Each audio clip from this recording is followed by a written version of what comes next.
Songwriters. This is Ari Koinuma speaking for ImpactfulSongs.com, and today we're going to analyze Frozen's Let It Go.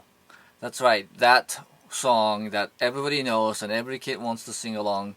What kind of songwriting techniques were used in creating that song that hit everybody so hard that they just could not stop, listening to it or singing along to it, right?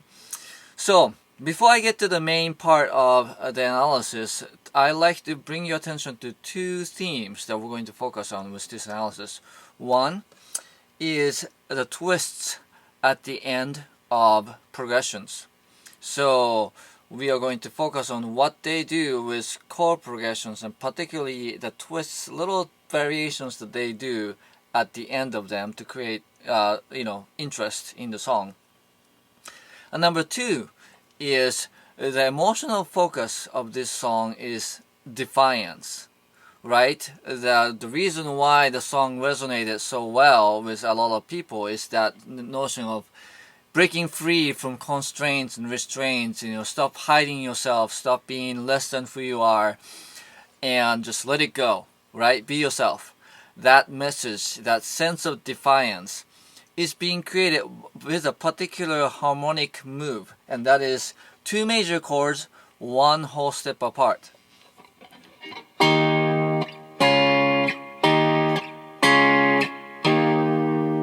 So I just played E flat to D flat there, but that is a song of defiance when you look, you sort of go from one to the other and back and that sort of thing, and we will see why that is as we go through different sections of the song.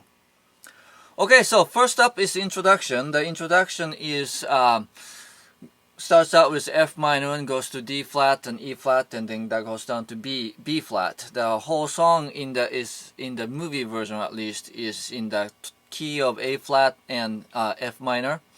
So that's where it starts out. So it goes.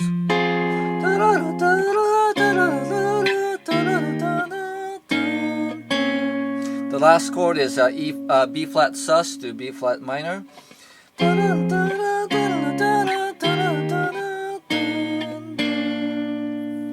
So the second time around, before the verse comes in, there is a twist, and that B flat minor becomes B flat major from the sus to it resolves down to major chord, and then that is the one that is responsible for giving that sense of lift. Because the first time around, if you resolve it to minor chord, that is the sound of letdown, right? That's the sound of sadness that you feel in the song. And then the second time around, that uplifts it. So again, it's just the intro, 8-bar simple chord progression, but already it's foreshadowing what's happening in the song. Is that it goes from the sad to happy to be uplifted. So that's a nice little touch there. Alright, moving on to the verse. So it goes something like this.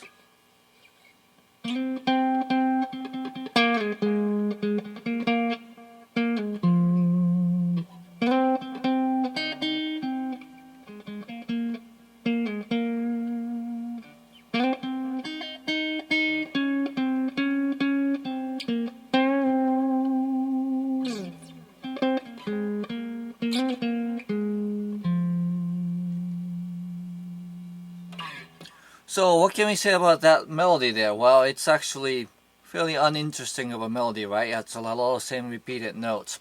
Well, that's what I would call an untuneful melody. And untuneful melodies are the kinds of melodies where the melody itself is kind of static and somewhat ordinary or boring sounding, so that if you just listen to the melody itself without the words, you might not find it all that interesting. However, the trait of an untuneful melody is that if it's used with words, it focuses the audience attention to the words because there's nothing else to pay attention to. And the other thing about untuneful melody is that it's also very speech-like. It has a similarity to how we talk. When we talk, we don't go up and down and have like big dramatic intervals. We just have static lines that we speak in. So it's a great device for creating a speech-like, confessional, intimate sort of air where the audience will focus on the words, and that is a great contrast, also setting up to, you know, that will be effective when the chorus comes up, because then the difference between will be pretty big and it will be very dramatic. Now the underlying chords here is, again, it's the same pattern as the intro, right? So it goes from F minor, B flat, E flat, and then you know, that gets repeated 3 times, with that resolving to the B flat minor. Again, it's setting up the sense of sadness and just you know, feeling let down, describing the situation that Elsa was in at the, you know, before she escaped. And then but then again, the twist here is that the last time around, instead of going through the whole 4-chord thing, goes, you know, it resolves to B flat again. Then that's the last chord that leads to the next section. So again, you see the theme here is that you know, standard chord progression, but then the ending has a little twist, and the twist is what sort of gets you sort of the momentum up to go into the next section. Alright, so next the chorus goes something like this.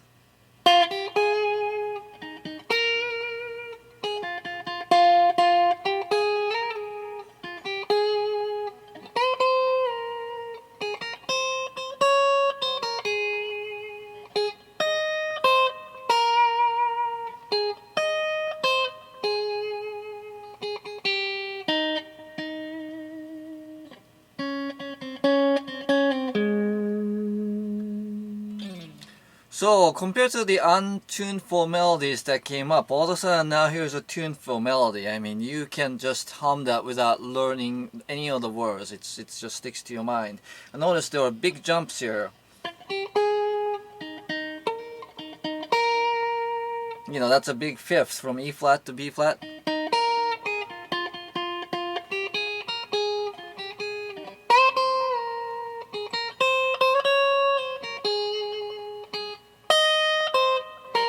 That's another fifth up from A flat to E flat.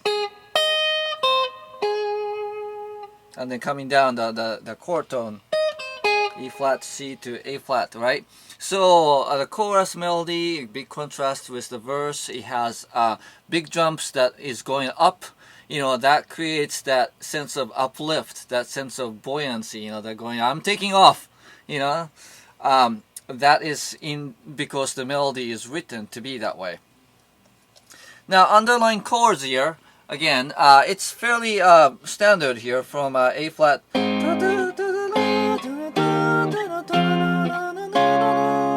So that's A flat to E flat, and then F minor, D flat. So that's a 1, 5, 6, 4 thing. It's a very, very standard common chord progression. There is really nothing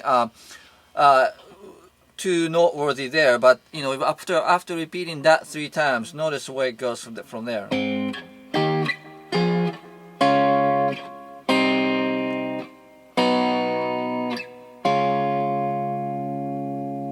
So the 3rd time it goes from D flat to C minor. So and then it goes a half step down to B, and then back up to D flat. Now, notice how strong that chord feels. You know, you thought you were kind of having a letdown, like having a sad end to the chorus, but then goes back with this oomph. That is this major chord. And notice that relationship to where it's go from there. It's a B flat major and then a D flat major. It's a whole step difference, 2 major chords. Again, that is the sound of defiance in the song.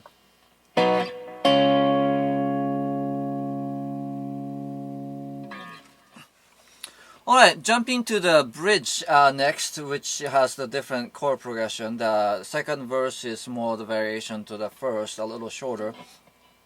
In the movie version of the song, then after the second chorus, it sort of sits on D flat, and there's the instrumental flourish, and then this is the melodic line that she sings.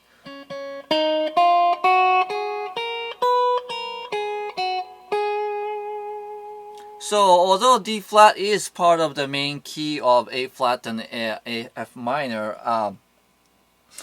it's almost like temporarily the song sort of changed key to being the D flat. In fact, this is not a D flat major, this is a D flat mixolydian. The mixolydian is a mode where the major key has a flat seventh. You know, this is a major chord scale. But then here she sings. And the reason why mixolydian is used here is, again, the mixolydian has the flat sevenths, which creates the major chord in relation to the main, the root of the scale. It creates a major chord whole step apart relationship with the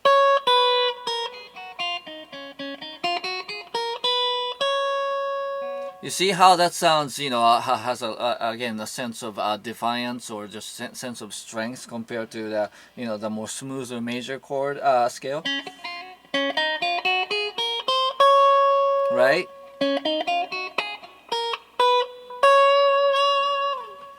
So again, that is being used to create that sense of defiance there, and then it goes up to E flat. And then it does the same thing. It's like just changing key.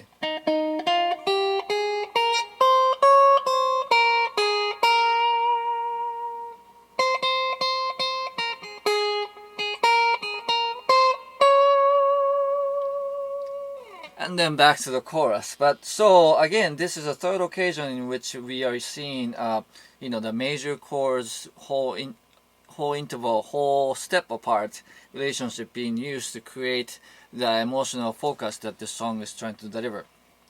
So that is something that we can keep in mind when we're writing our song, is to sort of chord progressions have certain emotional sort of impact, or they have a sort of effect on how the song feels. So when you know a song has to deliver a particular sort of a feeling, and then you sort of figure out what chords or harmonic move will create that feeling, and then you use that in key parts of the song to sort of reinforce that from the harmony point of view. And that's what's going on with this song. Alright, songwriters, so today we looked at Frozen's Let It Go and analyzed the chords and melodies and figure out, little touches that made the song as strong as it can be emotionally, very impactful. The things about twisting the ends of chord progressions or sections, and then switching between minor and major chords to create a different emotional effect, and then of course sticking to that sound of defiance from two major chords whole step apart, and then sprinkling that in the song to again reinforce that emotional focus.